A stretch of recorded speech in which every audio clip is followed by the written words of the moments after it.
Em nome do Pai, do Filho e do Espírito Santo. Amém. Programa de Formação Católica do dia 4 de julho de 2024, quinta-feira. O tema do nosso programa hoje é o volume 12 dos Cadernos do Concílio, o Domingo. Irmãos e irmãs, hoje nos debruçaremos no volume 12 dessa coleção Cadernos do Concílio, que trata sobre o tema muito relevante para nós católicos, que é o domingo, o dia do Senhor. O Concílio Vaticano II quis que com a reforma, ressignificar algumas coisas, como, por exemplo, a liturgia, sacramentos. E, é claro, não podia deixar de falar do domingo e dar um novo significado a esse dia tão importante. Para nós católicos, o domingo ganhou um novo sentido a partir da ressurreição de Jesus. É o primeiro dia da semana, o dia em que o Senhor fez para nós. Jesus morre na cruz na Sexta-feira Santa e ressuscita na madrugada do domingo. Para os judeus, a Páscoa significa a passagem da escravidão para a liberdade. Para nós católicos, a Páscoa ganhou um novo sentido a partir da ressurreição de Jesus. Por isso, nós, católicos, devemos guardar o domingo, pois é um dia santo de guarda, dia de preceito, e cabe a nós tirar um tempo desse dia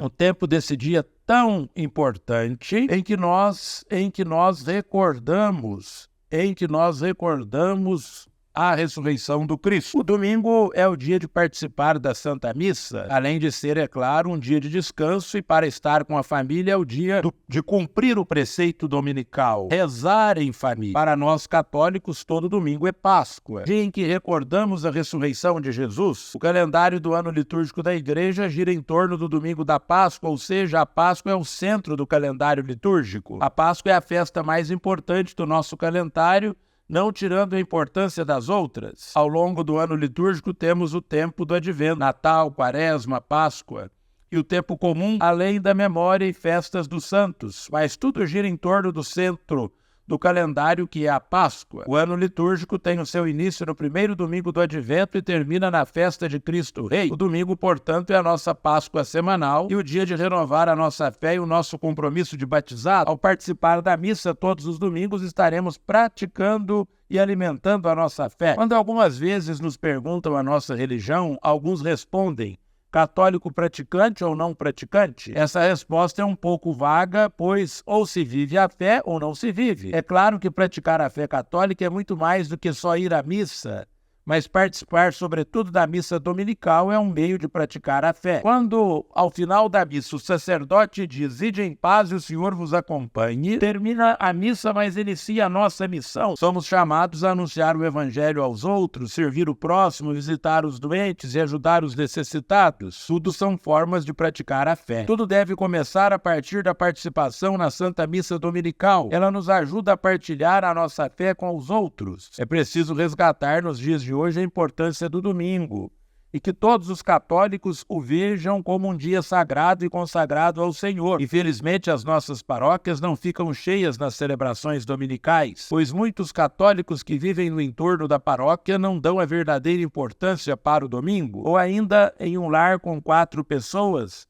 somente uma ou duas vão à missa dominical com frequência. Podemos pegar como exemplo os judeus ou os muçulmanos, que as famílias vivenciam com afinco todos os preceitos da sua religião, e a família inteira guarda o sábado indo na sinagoga, rezando em casa e guardando esse dia como um dia santo. Nós, católicos, não devemos fazer trabalhos que não sejam essenciais no dia do Senhor, que é o domingo. Meus irmãos, por meio da reforma litúrgica, o Concílio Vaticano II possibilitou a participação mais ativa dos fiéis leigos na liturgia. Antes da reforma, a missa era rezada em latim, o padre de costas para o povo, e a participação da Assembleia era quase nula ou pouca. Inclusive, no que diz respeito à participação no altar, o sacerdote que fazia tudo praticamente sozinho. Com a proposta da reforma apresentada pelo Concílio Vaticano II, abriu-se a possibilidade da instituição de ministérios para leigos que até então não existia, ministérios extraordinários, como, por exemplo, ministros extraordinários da Sagrada Comunhão, ministros da Palavra, ministros do Batismo, catequistas, ministério de música, entre outros. Ou seja, o que antes o padre realizava tudo sozinho, com a reforma proposta pelo concílio deu oportunidade para delegar as funções com os ministros leigos, é claro, não perdendo a essência do ministro ordenado. O sacerdote é o ministro ordenado e os fiéis vivem o sacerdócio de Cristo por meio do batismo. batismo. No mês de agosto, vivenciamos aqui na Igreja do Brasil o mês das vocações. No primeiro domingo, recordamos a vocação sacerdotal. No segundo domingo, recordamos o Dia dos Pais.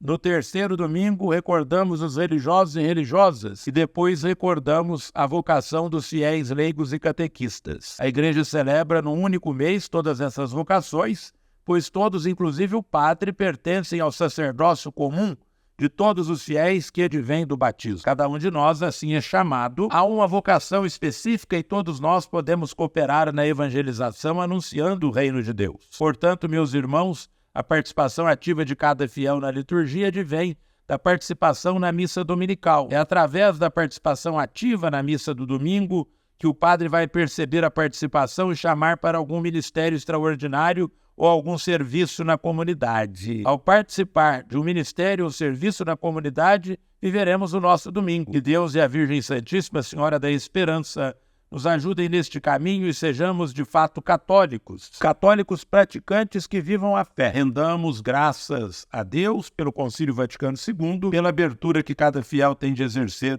o seu ministério na Igreja. Ave Maria, cheia de graça, o Senhor é convosco, bendita sois vós entre as mulheres, e bendito é o fruto do vosso ventre, Jesus. Santa Maria, Mãe de Deus, rogai por nós, pecadores, agora e na hora de nossa morte. Amém. O Senhor esteja convosco, Ele está no meio de nós. E a bênção de Deus Todo-Poderoso, Pai, Filho e Espírito Santo, desça sobre vós e permaneça para sempre. Amém. Em nome do Senhor, ide em paz, e o Senhor vos acompanhe. Graças a Deus.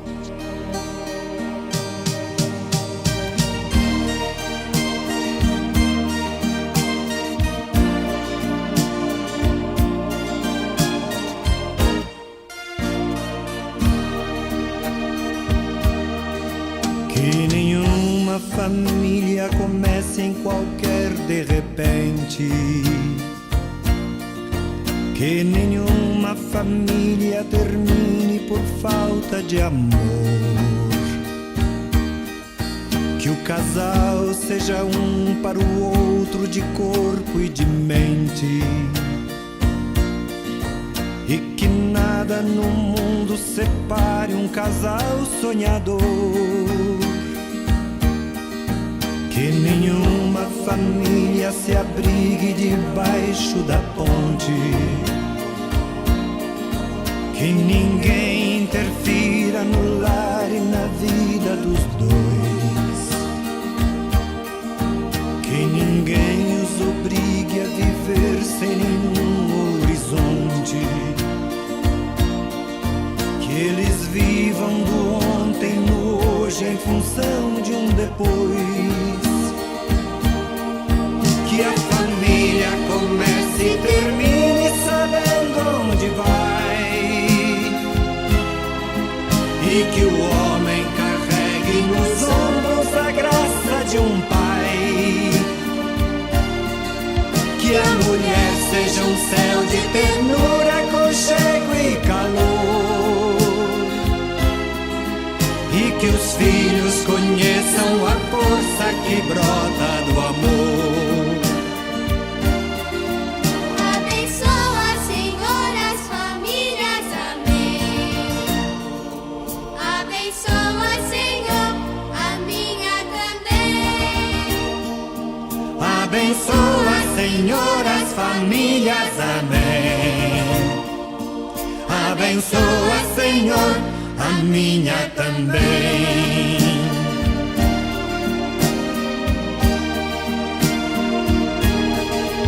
Que marido e mulher tenham força de amar sem medida.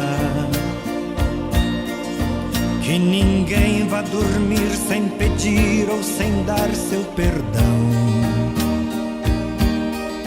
Que as crianças aprendam no colo o sentido da vida. Que a família celebre a partilha do abraço e do pão. Que marido e mulher não se traiam nem traiam seus filhos. Que o ciúme não mate a certeza do amor entre os dois. Que no seu firmamento a estrela que tem maior brilho. Seja firme esperança de um céu aqui mesmo e depois. Que a família comece e termine sabendo onde vai. E que o homem carregue nos ombros a graça de um pai. Que a mulher seja um céu de ternura, aconchego e calor. E que os filhos conheçam a força que brota do amor. Abençoa, Senhor, as famílias, amém. Abençoa, Senhor, a minha também. Abençoa, Senhor, as famílias, amém. Abençoa, Senhor, a minha também.